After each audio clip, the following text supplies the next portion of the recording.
सद्गुरुदेव भगवान की जय।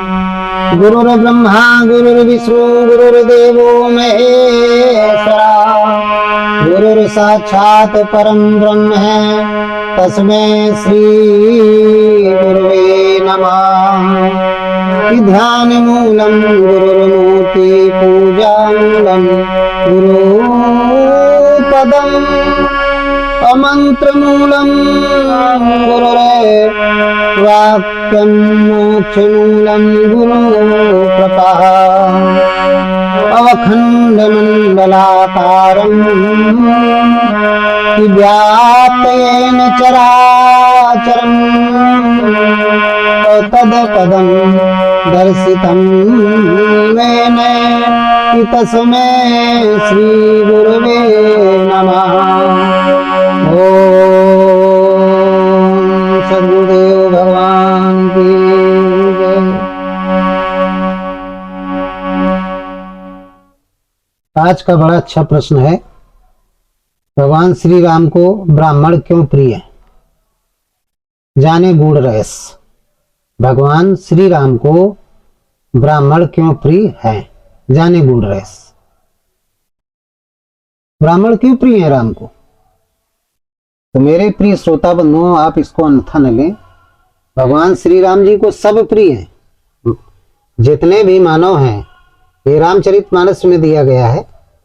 तो आज हम बताएंगे आप लोगों को कि ब्राह्मण क्यों प्रिय हैं। तो सबसे पहले तो हम बताएंगे कि ब्राह्मण कहते किसे हैं। पहले आप लोग ये समझना। देखिए, जो हमारे आपके द्वारा, कहने का तात्पर्य नहीं कि हम आप अभी बना दिया, अनादिकाल से, जब से सृष्टि उत्पत्ति हुई, मानव की उत्पत्ति हुई मनु महाराज के द्वारा, मनुष्यों की उत्पत्ति हुई। फिर इसके बाद मनुष्य ने प्राकृतिक संतुलन को, जो प्राकृतिक संतुलन है, भौतिक संतुलन है, उसको, भौतिक सामाजिक संतुलन को बरकरार रखने के लिए जिसके पास जैसी योग्यता थी उस हिसाब से 4 भागों में मनुष्यों को बांट दिया।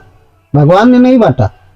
अर्जुन ने गीता में भगवान से कहा योग धर्म गुण विभागिता, तो उन्होंने कहा हमने इंसानों को नहीं बांटा, गुणों के आधार पर हमने भजन करने की विधि उसको बांटा है। लेकिन हम आपने 4 वर्ण बना लिए, जो जाति वर्ण व्यवस्था, इसमें शूद्र, वैश्य, क्षत्रिय और ब्राह्मण, ये 4 वर्ण। तो ये इन ब्राह्मणों से भगवान का तात्पर्य नहीं श्री राम जी का। ब्राह्मण का तात्पर्य है जो ब्रह्म का चिंतन करने वाला व्यक्ति है, जो एक परमात्मा का चिंतन करता है, उसको ब्राह्मण, उसी को ऋषि कहते हैं, उसी को विप्र कहते हैं, उसी को ब्रह्मचारी कहते हैं। तो ऐसा व्यक्ति किसी भी वर्ण में हो सकता है, शूद्र वर्ण में भी हो सकता है। अब आप कहेंगे, एक हमने सत्संग में सुनाया, तो एक व्यक्ति ने कहा नहीं, शूद्र कभी ब्राह्मण नहीं हो सकता है। तो उनको हमने भी बताया कि वाल्मीकि जी कौन थे। ब्राह्मण का मतलब होता है ब्रह्म का चिंतन करने वाला, ब्रह्मचारी। यानी वो शूद्र थे महर्षि वाल्मीकि जी, लेकिन वो ब्रह्मचारी हो गए थे, ब्राह्मण रूप में हो गए थे, ब्रह्म का चिंतन किया था। उल्टा नाम जपा जग जाना, वाल्मीकि भय ब्रह्म समाना। तो नाम जप की विधि से कोई भी व्यक्ति ब्राह्मण हो सकता है। जाति वाले ब्राह्मण नहीं, आध्यात्मिक ब्राह्मण, ये भौतिक ब्राह्मण है, भौतिक क्षत्रिय हैं, भौतिक शूद्र हैं, भौतिक वैश्य हैं। इनकी बात मैं नहीं कर रहा हूं। ये तो हमारे यहाँ हम आपने जातियां बनाई इस भौतिक संसार की व्यवस्था के लिए, कि जो सांसारिक संतुलन है ये बना रहे, अपने अपने योग्यता के अनुसार लोग कार्य करें, जिससे संतुलन बना रहे। तो ये जो वर्ण व्यवस्था है, जाति वर्ण व्यवस्था है, इसमें जो ब्राह्मण है इनकी बात नहीं करता। ये तो अपनी अपनी जगह पे जो है अपना है कर रहे हैं। लेकिन आध्यात्मिक जो ब्राह्मण है, जिनको द्विज भी कहा गया है, उन्हीं को विप्र कहा गया है, उन्हीं को ब्रह्मचारी कहा गया है। ये कौन है? एक ब्रह्म का जो चिंतन करने वाले। इसलिए परशुराम, ये इनको विश्वामित्र जी क्षत्रिय थे, लेकिन उनको विप्र कहा गया, रामचरितमानस में दिया है। वो विप्र हो गए, ब्रह्म ऋषि हो गए, वो ब्राह्मण हो गए वशिष्ठ की तरीके। यानी वशिष्ठ कौन होता है? वशिष्ठ को भी, यानी ब्राह्मण को वशिष्ठ भी कहते हैं, जिसने ईष्ट को अपने बस में कर लिया है। जिस साधक ने ईस्ट को अपने बस में कर लिया है उसको क्या कहते हैं? वशिष्ठ। वो ब्राह्मण है, ब्रह्मचारी है। मन सहित इंद्रियों का जिसने संयम कर लिया, इंद्रियों का संयम नहीं कर रहा है, इंद्रियां संसार में लगी हैं और उसने कहा मैंने जीवन भर शादी नहीं की है, मैं ब्रह्मचारी हूं, लेकिन इंद्रियां उसकी संसार में, काम वेसना में, आप इनडायरेक्ट रूप में, तमाम पत्नियां हैं, डायरेक्ट रूप में तो नहीं है, और कहता मैं ब्रह्मचारी हूं, तो कैसे मान लिया जाए? असली जो आध्यात्मिक ब्रह्मचारी वो कहने की बात नहीं है। मन सहित इंद्रियों का जिसने संयम कर लिया उसको ब्रह्मचारी कहते हैं, वही ब्राह्मण है, वही विप्र है, और उसी को द्विज भी कहते हैं। द्विज का मतलब अपने पुराने शरीर को छोड़ करके नए शरीर को धारण कर लेना। जब तक वो भगवान का भजन नहीं कर रहा और तब तक वो मनुष्य रहा, और जब वो भजन करने लगा तो फिर द्विज हो गया। तो था फिर क्या हो गया? द्विज हो गया। तो द्विज का मतलब दूसरा शरीर प्राप्त कर लेना। दूसरा शरीर का मतलब वैसे तो नीति योग धर्म हुए सब केरे, हृदय राम माया के प्रेरे, प्रतिक्षण ये शरीर बदलता रहता है। एक शरीर फिर दूसरा शरीर फिर तीसरा शरीर बदलता रहता है। बचपन में बच्चा कुछ और होता है, जब बड़ा हो गया 1 महीने बाद उसकी शकल सूरत और हो जाती है, उसका आकार और हो जाता है। फिर इसी तरीके से बाल्यावस्था, फिर बचपन जिसको कहते हैं, फिर ब्रह्मचर्य, वो अलग चेहरा होगा, अलग अवस्था होगी। गृहस्थ में अलग होगा चेहरा, अलग अवस्था होगी। ऐसे ही ये नीति युग धर्म हुए सब केरे, हृदय राम माया के प्रेरे। ये भगवान की माया, योग माया। योग माया के कारण इस शरीरों में परिवर्तन होता रहता है, प्रकृति में परिवर्तन होता रहता है, क्योंकि वो प्रकृति की देवी है। तो कहने का तात्पर्य है कि भगवान श्री राम को ब्राह्मण क्यों प्रिय है? इसीलिए प्रिय है क्योंकि वो चिंतन करते हैं, भगवान का भजन करते हैं। और आज भी जो चारों जो वर्ण है, ब्राह्मण क्षत्रिय शूद्र वैश्य, इनमें जो पूजन पाठ करते हैं, हमारे अनादिकाल में पहले से जो 4 वर्ण रहे ये ब्राह्मण क्षत्रिय शूद्र वैश्य, इनमें ज्यादातर ब्राह्मण जो हैं, जाति वाले ब्राह्मण, ये वाकई पूजा ज्यादा करते, पूजा पाठ ये सब लोग ज्यादा करते हैं। लेकिन बस कारण है कि पूजा पाठ हो तो रही है, लेकिन अच्छा सद्गुरु न मिलने के कारण एक परमात्मा का चिंतन नहीं करते हैं। पुराणों के अनुसार, पुराणों का बाहुल्य ज्यादा। पुराण क्या है? ये स्वप्रमाण नहीं है, पर पुराण, पर प्रमाण है। और वेद और गीता क्या है? स्वप्रमाण है। इनमें प्रमाण की जरूरत नहीं पड़ती, पुराणों में प्रमाण की जरूरत पड़ती है। तो पुराणों में जो कथाएं वो एक इतिहास है, लेकिन वेद और श्रीमद् भगवत गीता उसी का विस्तार रूप वेद और वेदांत है। ये भगवान की वाणी है, इनमें केवल एक परमात्मा का चिंतन बताया गया है। 33 करोड़ देवता ये सब, ये कुछ नहीं बताया गया। तो एक परमात्मा का जो चिंतन करता है, चाहे जाति वाले ब्राह्मण हो या वैश्य हो या शूद्र हो या क्षत्रिय हो, वो सब ब्राह्मण है, ब्रह्मचारी हैं, विप्र हैं, द्विज हैं, जैसे पहले भी है। हमारे ग्रंथों में जिनका वर्णन किया गया अनादिकाल, वैदिक काल और भक्ति काल में, तो सभी क्या थे? कोई उन्हीं सभी को विप्र, ब्राह्मण, द्विज, ब्रह्मचारी, ऋषि, महात्मा ये सब कहा गया है। तो श्री राम जी को ब्रह्म का चिंतन करने वाला, यानी चाहे वो किसी भी वर्ण का हो, चाहे ब्राह्मण रहा हो, चाहे क्षत्रिय रहा हो, चाहे वैश्य रहा हो और चाहे शूद्र रहा हो, ऐसा मानो जिसने गीता के अनुसार एक हृदय स्थित परमात्मा का भजन कर रहा हो, वो साधक, वो मानव, चाहे वो किसी भी वर्ण व्यवस्था के अनुसार शूद्र हो, वैश्य हो, क्षत्रिय हो या ब्राह्मण हो, वो सभी उन सभी को भगवान श्री राम ने ब्राह्मण कहा है, विप्र कहा है, ब्रह्मचारी कहा है और ऋषि कहा है, महात्मा कहा है, उन सभी को कहा है। वो सभी श्री राम जी ने उनको ब्राह्मण कहा है। तो जो कर्मकांड से रहित है, जो कर्मकांड से रहित है, पाखंड से रहित है, एक परमात्मा का चिंतन कर रहा है, वो ब्राह्मण है। तो एक ब्राह्मण जिन्हें द्विज या विप्र भी कहा जाता है, तो जिनका वर्णन वेद, पुराण, गीता, रामायण, बीजक आदि अनेकों ग्रंथों में किया गया है, वो है एक मानव जिनकी एक जाति सिर्फ मनुष्य है। मनुष्य की कोई जाति नहीं होती। मनुष्य स्त्री को भी कहते हैं, पुरुष को, चाहे स्त्री हो या पुरुष हो, वो सभी क्या है? मनुष्य। स्त्री और पुरुष दोनों क्या है? इनको मनुष्य कहा गया है। तो मनुष्य शब्द स्त्री पुरुष की कामन जाति है। ऐसा नहीं कि मनुष्य खाली पुरुषों को कहा जाता है या खाली स्त्रियों को कहा जाता है, स्त्री और पुरुष दोनों कहा जाता है। इसलिए मनुष्य शब्द जो है स्त्री पुरुष की कामन जाति है। और इसलिए जो एक परमात्मा का चिंतन करते हैं, कर्मकांड पाखंड से रहित हैं, उन सभी को क्या कहा जाता है? उन सभी को कहते हैं पाखंड से रहित हो। उनको शास्त्रों में ब्राह्मण, ब्रह्मचारी, विप्र, द्विज, ऋषि, तत्वदर्शी, सदगुरु, महात्मा आदि अनेकों नामों से संबोधित किया गया है। ऋषि भी कहा जाता है, जैसे विश्वामित्र जी थे, ऋषि विश्वामित्र कहते हैं, उनको ऋषि विश्वामित्र कहा गया है।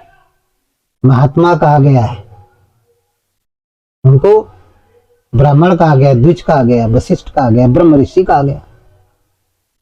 ऐसे और भी तमाम इतिहास में हुए हैं।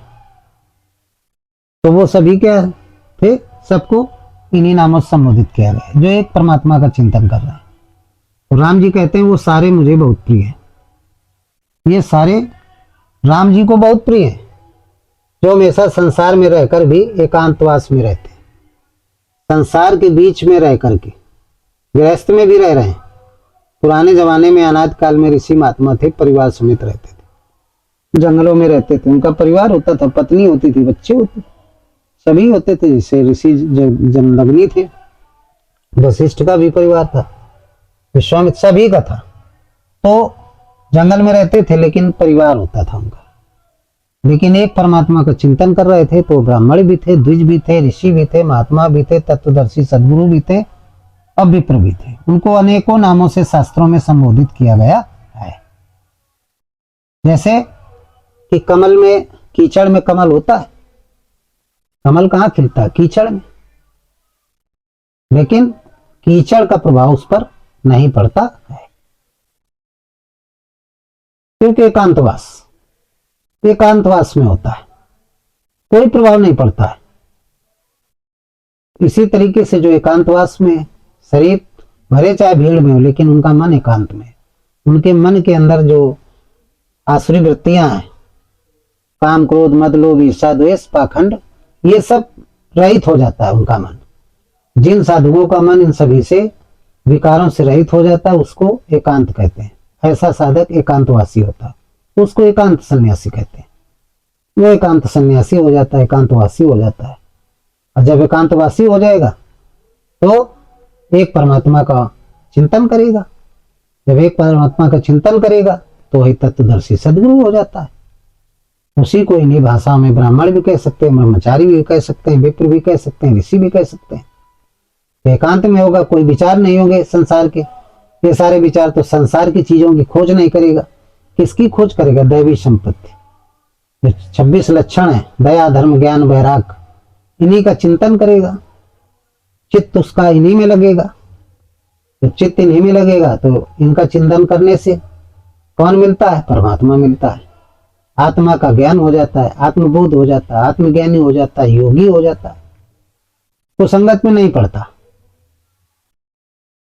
और उसकी चित्त वृत्ति बिल्कुल भगवान के चरणों में लग जाती है, भगवान की तरफ मुड़ जाती है।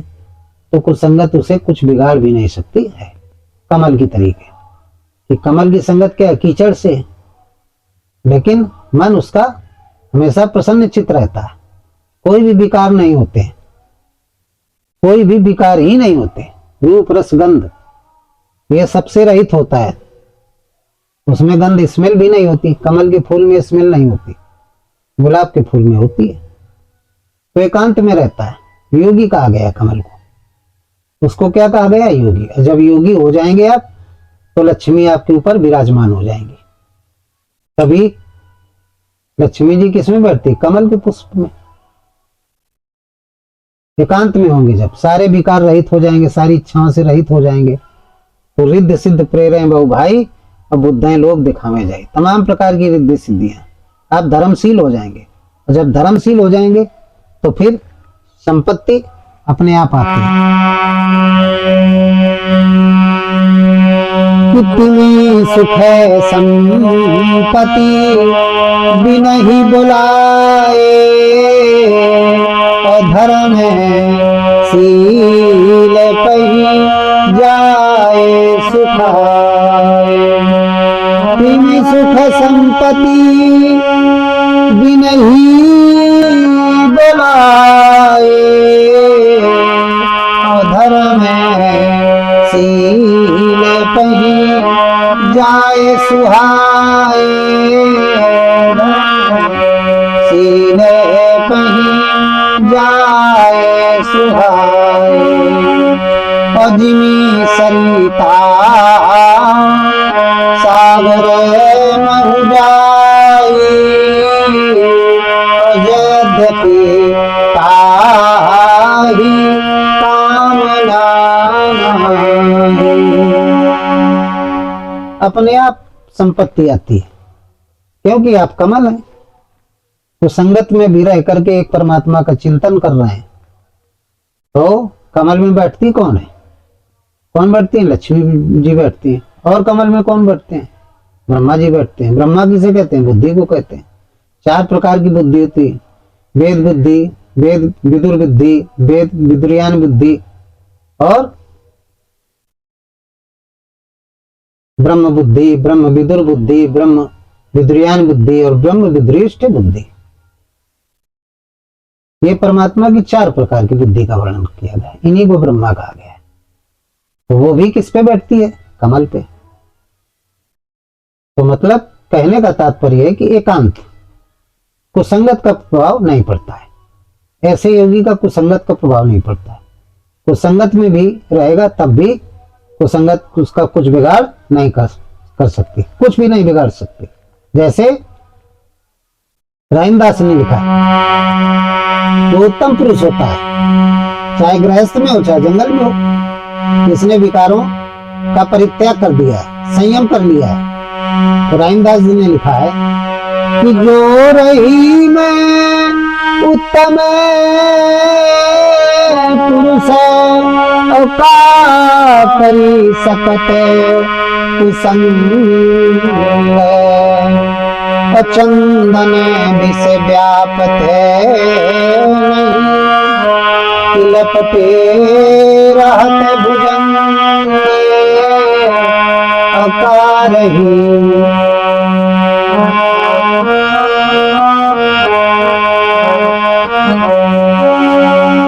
जो रही में उत्तम प्रकृति करी सकत कुसंग। चंदन विष व्यापत नहीं लपटे रहते भुजंग।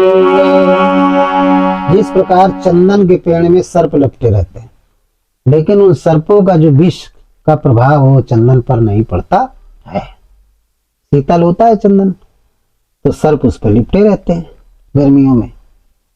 तो इसी तरीके से चंदन के तरीके होते हैं योगी लोग।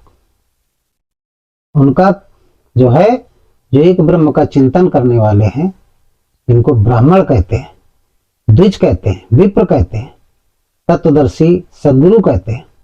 उनका कुसंगत भी कुछ बिगाड़ नहीं सकती है। उनका कुसंगत नहीं बिगाड़ सकती, कुछ भी नहीं बिगाड़ पाती, क्योंकि एक परमात्मा है, वो उत्तम पुरुष होते हैं। उन्हीं को पुरुषोत्तम कहा गया है। कोई कुसंगत उनका नहीं बिगाड़ सकती। भगवान श्री राम जी थे, भगवान श्री कृष्ण थे, भगवान बुद्ध थे, तो संहार किया, किसी ने ज्ञान के द्वारा, किसी ने बल के द्वारा संहार किया कुसंगत रूपी राक्षसों का, मानवों का। उनके बीच में रह करके ही तो संहार करेंगे, लेकिन कुसंगत का प्रभाव उन पर नहीं पड़ा। बिल्कुल चंदन की तरीके थे, कुछ कुसंगत नहीं बिगाड़ पाए। भगवान श्री कृष्ण थे, जाते थे हस्तिनापुर में, अर्जुन उसके द्रोणाचार्य की सभा में भी जाते थे, मिलते थे, बहुत सारे लोग थे, लेकिन कोई कुसंगत का प्रभाव नहीं पड़ा, क्योंकि चंदन के समान थे। तो कोई कुसंगत का प्रभाव नहीं पड़ा। माता सीता जी थी, लंका में थी, लेकिन वहां सब कुसंगति थी, राक्षसे थे, लेकिन कोई भी प्रभाव नहीं पड़ा। कुसंगत ऐसे लोगों को, तो ऐसे लोगों को कुछ नहीं बिगाड़ पाते। जो इस स्वभाव वाले प्राणी होते हैं, जैसे ब्राह्मण, द्विज, विप्र, ऋषि, सद्गुरु, महात्मा, जिनका कुसंगत कुछ भी नहीं बिगाड़ पाती है, क्योंकि एक परमात्मा का चिंतन करते, मन सहित इंद्रियों का संयम कर लेते। मन है तो है, मन कब्जे में हो गया तो आपका कुसंगत कुछ नहीं कर सकती। कुसंगत में शरीर जाएगा भी, लेकिन मन से ही तो शरीर काम करता है। इंद्रियां जो 10 हैं, ये इस शरीर रूपी रथ की क्या है, घोड़े हैं। और मन कौन है, हाँकने वाला। इसमें बैठा कौन है, आत्मा बैठी है। तो जब मन ने इंद्रियों को कब्जे में कर लिया तो कुसंगत में इंद्रियां जाएंगी नहीं। तो कहने का तात्पर्य है कि जो मानव एक परमात्मा का चिंतन करते हुए भौतिक पाखंड नहीं, जितने संसार में कर्मकांड, भौतिक पाखंड कर्मकांड, वह कुरीतियों से अलग है, इनसे जुड़ा नहीं, इनसे विरक्त है, कर्मकांडों से विरक्त है। ढोंग जिनको कहते हैं, कुरीतियां जो सामाजिक कुरीतियां हैं, प्रथाएं जिनको कहते हैं, गलत प्रथाएं समाज में बनी है बहुत पुराने जमाने से, उनसे अलग है, उनमें लिप्त नहीं है, उनमें नहीं पड़ रहा, उनके आशिक, उनके वशीभूत नहीं है। भौतिक जो पाखंड है इनका वशीभूत नहीं, इनसे सबसे विरक्त है, इनसे अलग है, इनको नहीं मानता है। तो समझ लो उसने अपने मन सहित इंद्रियों का संयम कर लिया है। मन सहित इंद्रियों का संयम कर लिया है, पाखंडों से रहित है, कुरीतियों से रहित है और भौतिक कर्मकांडों से रहित है। श्वास प्रश्वास का जप कर रहा है, गीता के अनुसार जप यज्ञ कर रहा है, आहार विहार उसका निश्चित है, सात्विक है, गलत भोजन नहीं कर रहा है। तो समझ लो पूर्ण रूप से क्या है, वो ब्राह्मण है, द्विज है, ब्रह्मचारी है, ऋषि है, ब्रह्म ऋषि है और तत्वदर्शी क्या है, सदगुरु भी है। ऐसा साधक परमात्मा को अन्य पुरुषों की अपेक्षा ज्यादा प्रिय होता है, क्योंकि एक ब्रह्म का चिंतन करता है। तो ऐसा साधक भगवान को बहुत प्रिय है। भगवान श्री राम कहते हैं उन सभी को क्या कहते हैं, इस आचरण वाले मनुष्य को ब्राह्मण कहते हैं, इसलिए उनको ब्राह्मण बहुत प्रिय है। वो बहुत प्रिय है, किसी भी वर्ण का हो तो वो मानो बहुत प्रिय है। वो भक्त है, भगवान का भक्त है, अनुरागी है। तो श्री रामचरितमानस में विश्वामित्र जी, वशिष्ठ जी, याज्ञवल्क्य जी, भरद्वाज जी, सुतीक्षण जी, सरभंग जी, परशुराम जी, जमदग्नि ऋषि, गौतम ऋषि, श्रृंगी ऋषि, अनेकों महात्मा, अनेकों सन्यासी हुए। तो आदि अनेकों महात्माओं को ब्राह्मण, विप्र, द्विज आदि नामों से संबोधित किया गया है। ये रामचरितमानस में गो द्विज हितकारी जय सुरारी सिंधु सुता प्रीकंता आया है। परमात्मा की स्तुति में जय जय विनाशी सब घटवासी व्यापक परमानंदा। तो गो द्विज हितकारी, इंद्रियों का संयम करने वाले द्विज, यही ब्राह्मण ऋषि जो एक परमात्मा का चिंतन करने वाले, पाखंडों से रहित हैं, कुरीतियों से रहित हैं, उनको द्विज भी कहा गया। तो इन्हीं सभी को जो एक परमात्मा का चिंतन कर रहे हैं उनको ब्राह्मण, विप्र, द्विज आदि नामों से संबोधित किया गया है।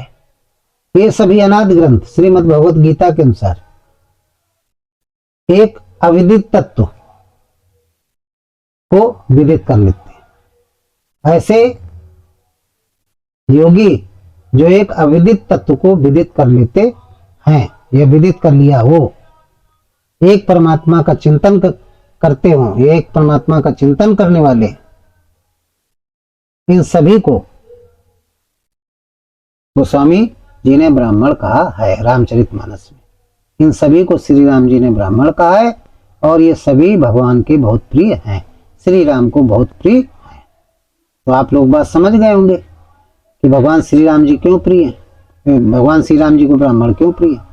इसमें अन्य जितने भी भौतिक जीव जगत में इस समय वर्तमान में जातियां हैं, ब्राह्मण, शूद्र, क्षत्रिय, वैश्य, ये नाराज न हो, राम को समझने का प्रयास करें और ब्राह्मण को समझने का प्रयास करें। एक परमात्मा का जो चिंतन करता है ज्योतिषाम तज्ज्योति स्तमसा च परमुच्यते ज्ञानम ज्ञेयम ज्ञान गम्यम हृदय सर्वस्वेष्टितम। और ऐसा जो साधक है उसको क्या कहते हैं? ब्राह्मण कहते हैं। तो कोई भी हो सकता है, मनुष्य मात्र में जितने भी स्त्री पुरुष है कोई भी हो सकता है, कोई भी विप्र हो सकता है, कोई भी ब्राह्मण हो सकता है। आध्यात्मिक दृष्टि से ब्राह्मण, विप्र, ब्रह्मचारी, ऋषि, ब्रह्म ऋषि कोई भी हो सकता है। और जो जाति वाले हैं वो आप लोग जानते ही हैं, जो भौतिक जातियां हैं तो आप जानते हैं, कोई भी क्षत्रिय हो सकता है, कोई भी क्षत्रिय हो सकता है। भगवान को हरिजन भी बहुत प्रिय है। अब कह दो हरिजन बहुत प्रिय है। हरि माने होता है भगवान और जन माने भक्त। ऐसा भक्त जो भगवान का भजन करता है, यानी भगवान के भक्त को हरिजन कहते हैं। शूद्र तो जन्म से सभी लोग होते हैं, जिसका जन्म होता है सभी शूद्र है। चाहे कि मनुष्य जो भी पैदा होता है वो जन्म से शूद्र ही होता है।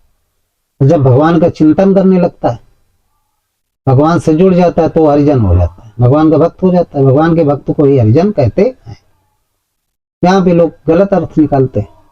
तो एक हरिजन ये जाति वाले हो गए, एक हरिजन आध्यात्मिक हो गए। वैश्य कौन होता है?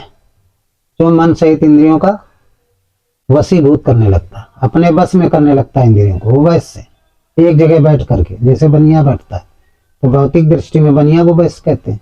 आध्यात्मिक दृष्टि में एक जगह बैठ करके मन को साधने का काम करने लगता है, इंद्रियों का संयम करने का अभ्यास करने लगता है, उसको वैश्य कहते हैं। पश्यंती माने पश्च को, श्वास को देखना, श्वास प्रश्वास का जप, हवन होने लगता है, युद्ध होने लगता है दैवी संपत्ति और आसुरी संपत्ति से। तो युद्ध कौन लगता है? क्षत्रिय। वो साधक कैसा होता है? क्षत्रिय श्रेणी का होता है, उसको क्षत्रिय श्रेणी का साधक कहते हैं। एक क्षत्रिय बाहर होते हैं जातियों में, एक क्षत्रिय है। भगवान को क्षत्रिय भी प्रिय है, भगवान को वैश्य भी प्रिय है, भगवान को शूद्र हरिजन भी प्रिय है। इसके बाद जब परम तत्व में विलीन होने लगता है, परावाणी क्षेत्र में पहुंच जाता है, उसको ब्राह्मण कहते हैं। तो भगवान को ब्राह्मण भी प्रिय है। तो साधना की विधि में चारों ये जो वृत्तियां हैं, वैखरी, मध्यमा, पश्यंती और परा, इनको शूद्र श्रेणी, वैश्य श्रेणी, क्षत्रिय श्रेणी और ब्राह्मण श्रेणी का भक्त कहा जाता है। भगवान को बहुत प्रिय है। एक परमात्मा को जो चिंतन कर रहा है वो भगवान को बहुत प्रिय है।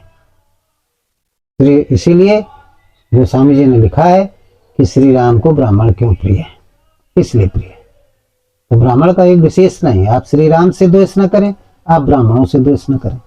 पहले समझे कि ब्राह्मण अध्यात्म में गीता है, रामचरितमानस है, वेद है, उपनिषद है, वेदांत जितने हैं, इनमें जो ब्राह्मण शब्द कहा गया है वो किसके लिए कहा गया है, वो बात आप लोग समझ गए होंगे। इसलिए घृणा मत करें ब्राह्मण शब्द से, वरना राम से कोई घृणा करे। राम कौन है वो भी समझ लीजिए। राम किसी व्यक्ति विशेष का नाम नहीं है कि किसी व्यक्ति विशेष का नाम हो, नहीं, राम सबके अंदर है। और राम की ही वजह से हम आप जिंदा हैं, बोलते हैं, उठते बैठते, खाते पीते, हिलते डुलते हैं, राम की वजह से। तो राम समझ लीजिए कौन है। तो कौन है राम? तो पहले हम बताएंगे उसके स्वरूप को, दो बताएंगे कि ज्योतिषामपि तज्ज्योति, गीता के अनुसार स्थैमसा परमुच्यते ज्ञानम ज्ञेयं ज्ञानगम्यं हृदय सर्वस्य विस्थितम्। ये तो गीता में बताया गया कि सबके अंतःकरण में ज्योतियों का परम ज्योति है, इसको ज्ञान के द्वारा जाना जा सकता है, सबके हृदय में निवास करता है। और क्या बताया है कि रमे निरंतर आत्मा तो सबे घटया ठोया में, ताही से बुध संत जने की कहते तासु सोरा। रमे निरंतर आत्मा सब घट आठोयाम, ताई से बुद्ध संत जन कहे तासो राम। जो सबके अंतःकरण में रमण करता है ज्योतिष रूप में, उसको क्या कहते हैं? उसको राम कहते हैं। उसी से जो शक्ति निकलती है उसी को चेतना कहते हैं, उसी को जीवन कहते हैं, उसी को जीवात्मा कहते हैं। उसकी शक्ति है, अब वो अंतःकरण में निवास करता है, उसी को आत्मा कहते हैं, उसी को राम कहते हैं। तो ये राम है। ये राम उसका जो चिंतन करने वाले मनुष्य हैं उनको वो राम क्या कहते हैं? ब्राह्मण कहते हैं, द्विज कहते हैं, विप्र कहते हैं, ब्रह्म ऋषि कहते हैं। तो ये सभी क्या है?